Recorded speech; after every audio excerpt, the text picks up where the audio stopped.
Hello and welcome to this Web Extra here on Dialogue. We're talking about Idaho's economy, and we're going to start off our questions first of all talking about the bailout of federal financial institutions and we've got Idaho's state economist Mike Ferguson. What do you think of the bailout? Did it do what it was supposed to do? Well, the real problems emerged in the financial services sector in the middle of 2007. There were some events that sent out some serious danger signals. And we've spent about a year and a half now as a nation, I believe, squandering a large amount of money and, as or more important, time, precious time. And we're now in a very, very difficult situation. Basically, the financial services industry grew too large. It needs to shrink. We need to have a rational resolution of the banks that took risks that basically brought them to the brink of failure. I mean, let's take Citibank. It's been described as too large to fail. And Don, a few days ago, was quoted in the Statesman saying, if you're too large to fail, you're too large to exist. Well, I mean, Citibank has over $300 billion of taxpayer-provided direct injections of money or guarantees of their bad, toxic assets. I mean, that's not exactly a recipe for resolving the problem. The problem needs to be resolved. We've taken a path similar to what Japan did in the early 90s that led to their lost decade. They tried to prop up their banks, they tried to prop up the value of those bad assets, and it didn't work, but it drug out the economic pain for a long period of time.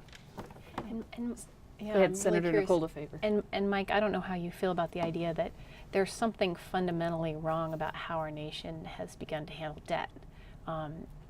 Individual credit card debt, medical debt, mortgages, and the idea that we allowed those to become almost like commodities. We could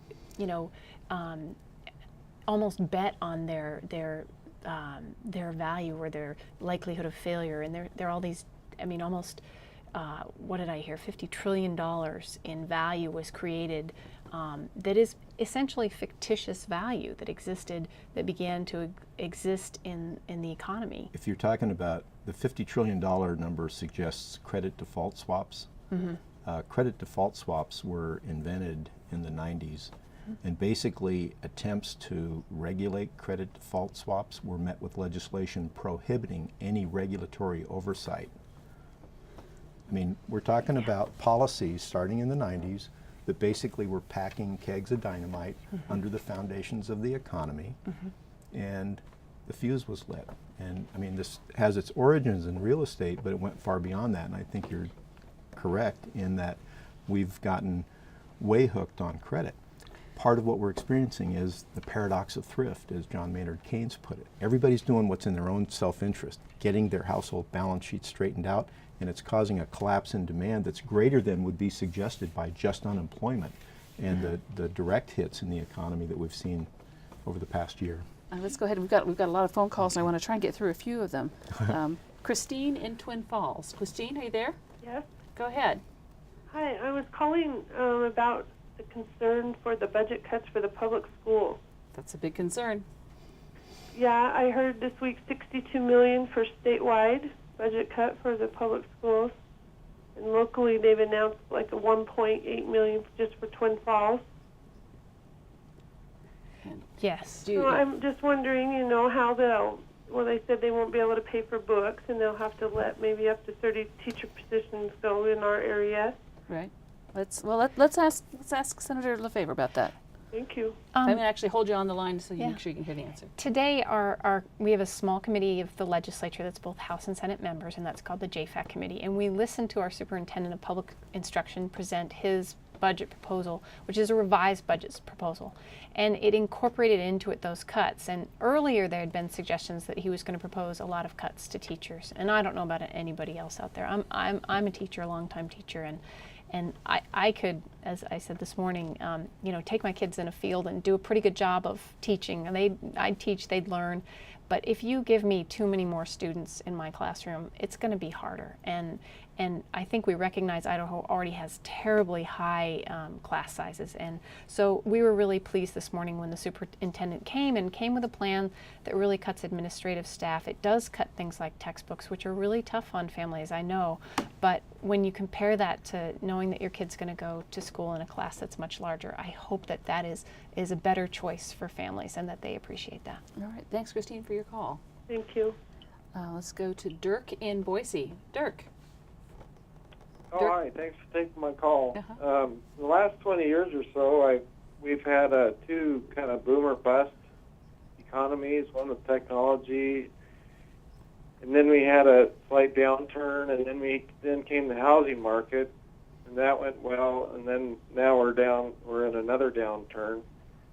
So my question is do we need to find something to take place of those to create a better economy? And is this what our economy has come to?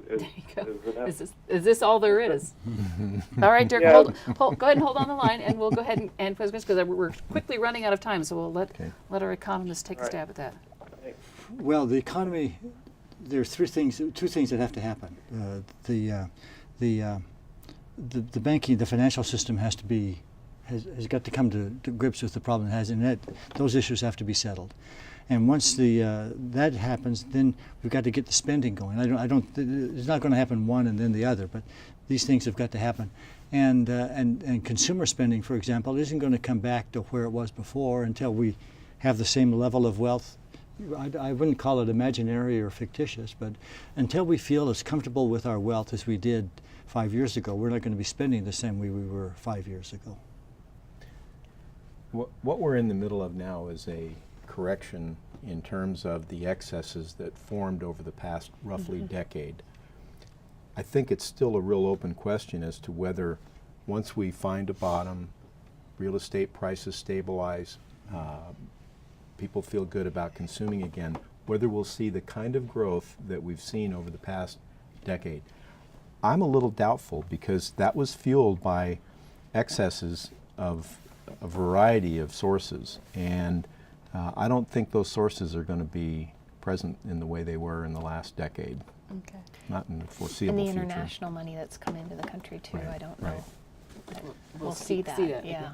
All right, But- go ahead. Well, but, I mean, we will get through this, and we still have the same set of skills. We have a few more people because population keeps growing. All the physical capital that we have still exists. I mean, what we've seen is a tremendous collapse in the market value of things like real estate, but we still have the physical stuff to use for production, and that'll be there when we start coming out of this. I mean, there are positives, but right now we're in the middle of a pretty negative phase.